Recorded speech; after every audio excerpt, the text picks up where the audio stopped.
بسم اللہ الرحمن الرحیم۔ شروع اللہ کے نام سے جو بڑا مہربان نہایت رحم والا ہے۔ السلام علیکم دوستو، آج کی ہم اس ویڈیو میں حضرت صالح علیہ السلام کی اونٹنی کا واقعہ بیان کریں گے۔ اللہ تعالیٰ قرآن مجید میں فرماتا ہے، اور وہ تم کو ان کی نظر میں کم دکھاتا تھا تاکہ اس کام کو سر انجام دے جو کرنا چاہتا ہے۔ حضرت صالح علیہ السلام کی اونٹنی بظاہر ایک اونٹنی ہی تھی۔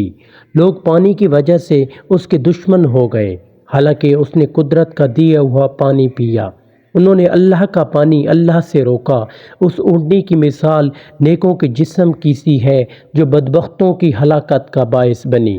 خدا کے قہر کے دروغوں نے دیکھ لو، ان سے اونٹنی کے خون کے بدلے ایک پورا شہر طلب کر لیا۔ روح جو بمنزلہ حضرت صالح علیہ السلام کے ہے، وہ اونٹ جیسی چیز پر سوار ہے، اور گمراہ نفس اس کی کونچیں کاٹنے والے کی طرح ہے۔ روح وصل کی خوشی میں ہے اور جسم فاقہ میں۔ روح تکالیف کو قبول کرنے والی نہیں ہے، کیونکہ اللہ کا نور کافروں کا لقمہ تر نہیں ہے۔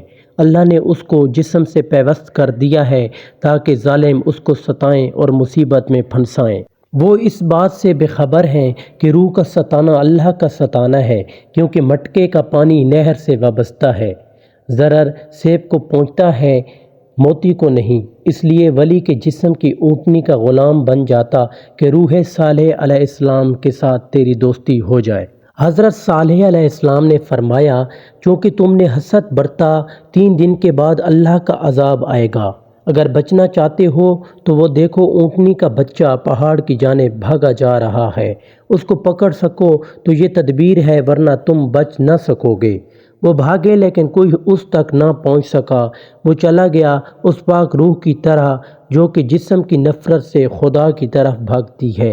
اونٹنی کا بچہ ولی کے دل کی مثال ہے۔ اگر وہ دل صاف ہو جائے تو تم عذاب سے چھوٹ گئے، ورنہ نا امید اور حسرت زدہ رہو گے۔ پہلے دن ان کے چہرے زرد ہو گئے، دوسرے دن سرخ ہوئے، توبہ کا وقت ختم ہو گیا ہے۔ تیسرے دن حضرت صالح علیہ السلام کی پیشگوئی کے مطابق نا امیدی میں مبتلا ہو کر اونٹ کی طرح گھٹنوں کے بل آئے۔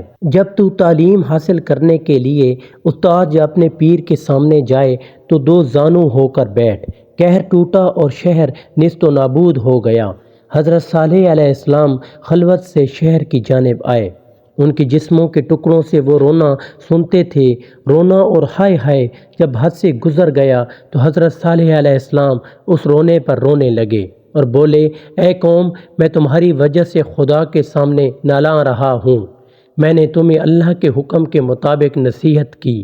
نصیحت کا دودھ محبت اور صاف دلی سے جوش میں آتا ہے۔ تم نے میری بات کو نہ مانا تو نصیحت کا دودھ میری رگوں میں ٹھٹر گیا۔ اللہ نے میرا دل صاف کر دیا اور ناراضگی کو میری طبیعت سے جھاڑ دیا۔ میں پھر نصیحت میں لگ گیا ہوں۔ اے سرکش قوم، میرا غم تو تم تھے۔ وہ اپنی طرف متوجہ ہوئے کہ تو کیوں رو رہا ہے، لیکن رحمت نے بے علت ان پر تجلی فرمائی اور قطرے بے وجہ ٹپکتے رہے۔ ان کی عقل کہتی تھی کہ یہ رونا اس قوم کے غلط کاموں پر اور سانپ جیسی زہر آور زبان پر اور ان کی برائیوں پر ہے۔ وہ لوگ نیکیوں کے خریدار نہیں تھے۔ اللہ تعالیٰ اپنے بندوں کو جنت سے اس لیے باہر لایا تاکہ ان کو دوزخیوں کے انجام دکھائے۔